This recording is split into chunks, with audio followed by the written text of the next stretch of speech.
I usually don't ask this early, but if you could like the video and subscribe, it would mean a lot. We're so close to hitting 1,000 subscribers, and your support can really help get my content out there. Thanks. Hey everyone, Liam here. I've been through a lot lately, and I thought sharing my story might help someone else out there, especially if you're going through a rough time in your relationship. This is the story of how I caught my wife cheating at a winter riding workshop in Tasmania and how I dealt with it. Buckle up, because it's a long one. Let me start by introducing myself. I'm Liam Reynolds, a 38-year-old marketing manager from Melbourne, Australia. I've been with my wife, Isabella, for 12 years, and we've had what I thought was a strong marriage. We've always been the kind of couple that communicates well, or so I believed. Isabella, who's 36, is a writer. She's published a couple of short stories, a few articles, and has been working on a novel for what feels like forever. Writing is her passion, her escape from the mundane. For years, I supported her in this dream. She would lock herself in her office for hours, writing, reading, editing, and I'd be there with cups of coffee, reading her drafts, even when they didn't make sense. Honestly, I thought we were in a good place, but as they say, life can turn upside down when you least expect it. The beginning of doubts. Everything started one winter evening in late June. Isabella came home excited, her cheeks flushed from the cold Melbourne wind. She told me about this writing workshop she wanted to attend. It was a prestigious event held in Tasmania during winter, something about the isolated, cold environment inspiring creativity. She made it sound so innocent. She even showed me the website, the guest speakers, and some of the workshops they'd be offering. One name stood out to her. Tom Harrington, a 42-year-old best-selling novelist from Sydney. I had heard of him before. He had this rugged reputation. A literary bad boy who loved to break rules both in life and on the page. I didn't think much of it at first. Isabella admired many writers, but I noticed the way her face lit up when she talked about Tom. Still, I trusted her. I didn't want to be the paranoid husband. The workshop was 2 weeks long and it was pricey. We weren't struggling financially, but it was a considerable amount of money. Despite the cost, I told her to go for it. After all, it's not like she went to workshops all the time, and this one sounded like a big deal. The workshop begins. A week before the workshop, things started to feel different.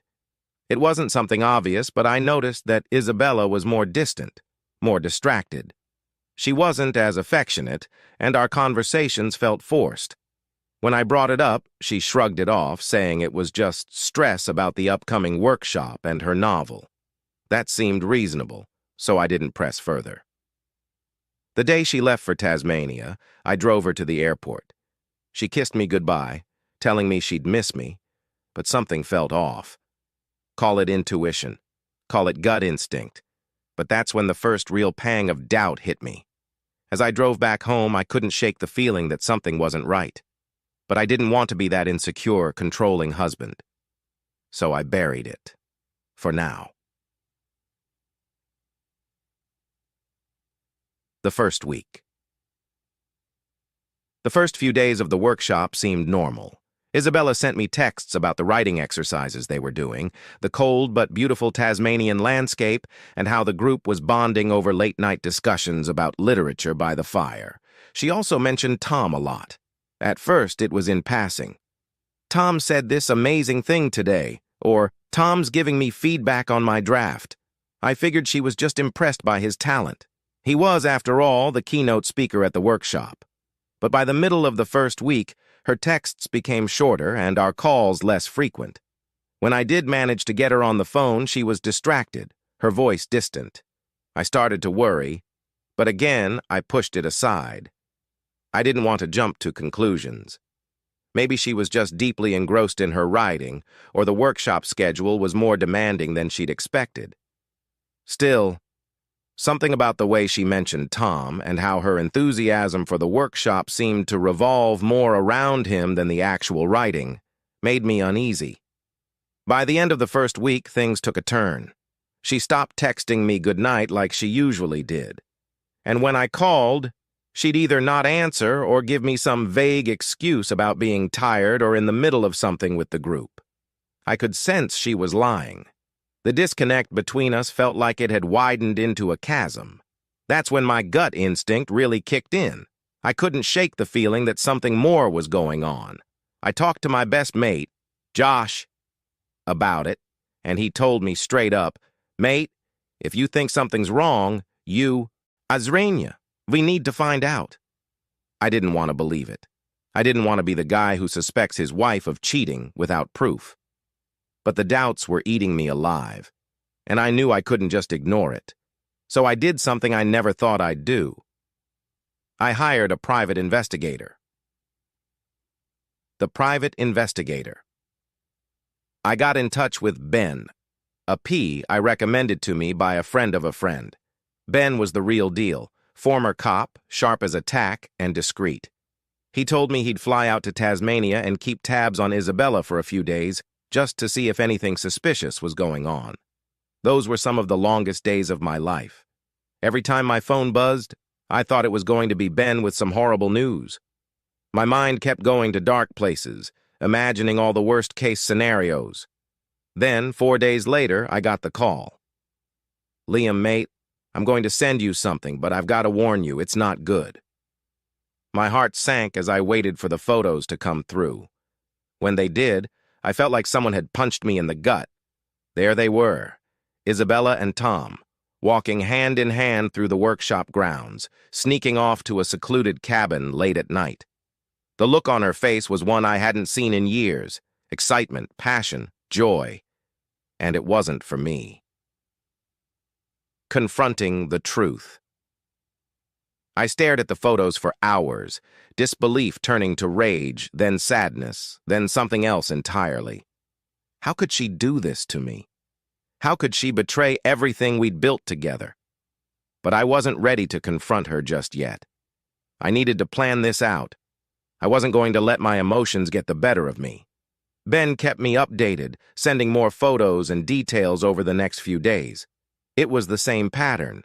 They'd meet up late at night, away from the group, and spend hours together in that cabin. Sometimes they'd go for long walks along the misty cliffs, their bodies close, the kind of intimacy that had clearly developed over time. By the time Isabella returned home, I had all the evidence I needed. I could feel the tension as soon as she walked through the door. She tried to act normal, hugging me, telling me she missed me, handing me a souvenir, a leather-bound notebook of all things. The irony wasn't lost on me. The confrontation. I waited a day before I confronted her. I wanted to give myself time to cool off, to think things through. Then that evening I asked her to sit down. I could see the worry in her eyes, the way she avoided looking directly at me.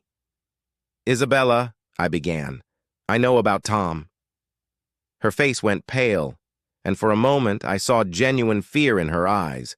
She tried to deny it, stammering about how Tom was just a mentor, that I was overreacting. But then I showed her the photos. I laid everything out, the late-night meetings, the secret walks, the hours spent in that cabin. Her face crumpled and she started crying, begging for forgiveness, saying it was a mistake, that she hadn't meant for it to happen. She told me she loved me, that she'd do anything to fix this. But it was too late. The damage was done. I told her I needed time to think, and for the next few days I barely spoke to her. I didn't know what to do, didn't know if I could ever trust her again. Revenge and resolution. After a week of silence, I made my decision. I wasn't going to let her off the hook that easily. Instead of just walking away, I gave her an ultimatum. Either she comes clean to our friends and family, or I would. I wanted her to face the consequences of what she'd done. She thought I was bluffing, but she was wrong. When she refused to come clean, I took matters into my own hands. I called up our closest friends, my family, even her parents, and I told them the truth. I didn't sugarcoat it. I laid out the facts. She had an affair with a man she met at the workshop. and I had the evidence to prove it. The fallout was immediate. Our friends were shocked, her parents were devastated, and Isabella, well, she was furious at first. But eventually she realized that she had no one to blame but herself. She had destroyed our marriage, and now she had to live with the consequences.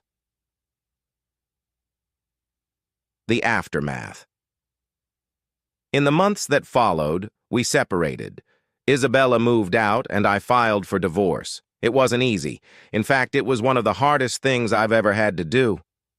But in the end, I knew it was the right decision. I couldn't stay with someone who had betrayed me so deeply. As for Tom, I don't know what happened to him. After the workshop ended, he disappeared from Isabella's life, as far as I know. Maybe he moved on to the next writing retreat, the next woman. It didn't matter. He wasn't my problem. What I did learn from this whole experience, though, was that sometimes the best revenge is simply moving on. I didn't need to ruin her life or make her suffer. The knowledge that she had lost me and the life we'd built together was enough. And that's my story. It wasn't easy to go through, and it's not easy to share, but I hope it resonates with someone out there. If you're going through something similar, just remember, you deserve honesty, loyalty, and respect. And if you're not getting that, then it might be time to move on. Thanks for sticking with me to the end of this long story.